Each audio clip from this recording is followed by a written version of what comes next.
Hello everyone, and welcome back to our channel.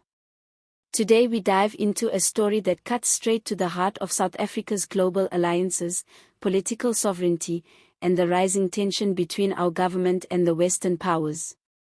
Political analyst Sandile Swana has stirred the pot with a bold and controversial claim that the United Kingdom has reduced itself to a political puppet of the United States.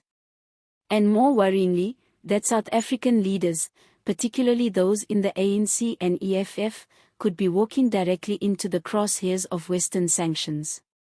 This isn't just political speculation, it's a serious warning that touches on international diplomacy, foreign interference, and the cost of South Africa's alignment with anti-Western powers like Russia and Palestine.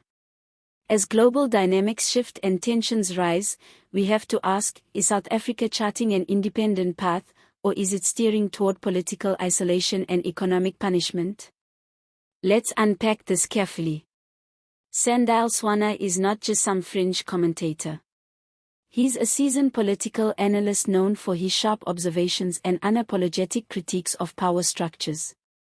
According to him, the United Kingdom no longer acts as an independent global power.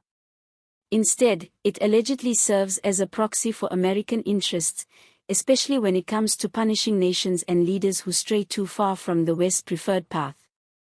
Now, why does this matter to us here in South Africa? Because, Swana argues, the ANC and EFF have increasingly aligned themselves with global powers that are either directly sanctioned by the United States or are adversaries of the Western Bloc. Think about it: South Africa's vocal support for Palestine, its warm relationship with Russia under BRICS, and the ANC's persistent criticism of NATO and Western imperialism. These aren't isolated incidents, they're ideological statements that position South Africa in a very specific camp on the world stage. And here's where the risk comes in. Swana suggests that this alignment could make individual South African leaders vulnerable to personal sanctions, asset freezes, travel bans, and international restrictions, similar to what we've seen imposed on leaders from Zimbabwe, Russia, and Iran. He points to the global shift toward targeted sanctions as a way for Western powers to punish elites without declaring formal diplomatic war. Imagine this: a prominent ANC or EFF leader wakes up one morning to discover their assets in London or New York are frozen, their passport flagged, and their global movements restricted. It may sound dramatic, but it's already happened to leaders in other BRICS-aligned countries. And according to Swana, it's naive to think South African leaders are immune, especially as our foreign policy becomes more outspoken and defiant. Let's not forget the UK's recent behavior. From the war in Ukraine to the Middle East crisis, the British government has followed Washington's lead almost without question. Swana says this reflects a deeper political reality: the UK has lost its independence in foreign policy decisions and now acts as the muscle for the United States' global agenda. This has direct implications for South Africa. The ANC and EFF, both of which have called for justice in Palestine and questioned NATO's role in Ukraine, may believe they are standing up for moral principles. But in the eyes of the West, they're stepping out of line. And this brings us to the core of Swana's warning. He says that South African politicians must not think they are beyond the reach of global power.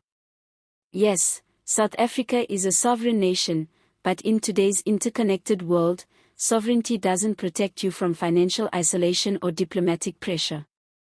Let's also talk about the economic layer here.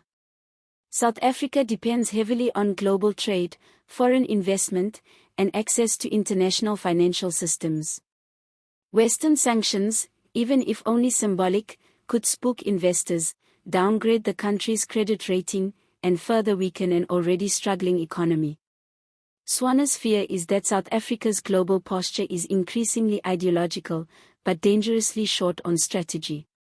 He warns the ANC and EFF that embracing anti-Western alliances comes at a price. The rhetoric of liberation and defiance might win applause at rallies, but it could cost the country real-world benefits like preferential trade agreements, visa-free travel, and development funding. This isn't to say that South Africa should bow down to Western pressure. But the challenge, as Swana sees it, is finding a way to stand firm on principles while navigating the very real threats that come with being on the wrong side of global power. He urges leaders to take seriously the possibility of personal consequences. Political independence means nothing if it results in global isolation and personal ruin. And in an era where even sitting presidents can be sanctioned and dragged before international courts, no one should feel untouchable. It's also worth noting that the ANC is not new to this game. During apartheid, the party was labeled a terrorist organization by many Western governments. It survived and thrived because of global solidarity.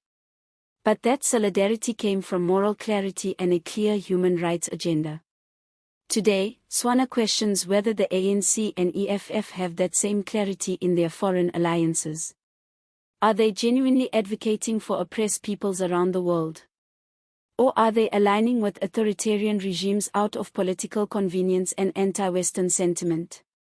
These are the questions that must be asked, especially as we head into a volatile election season where foreign policy is playing a bigger role than ever before.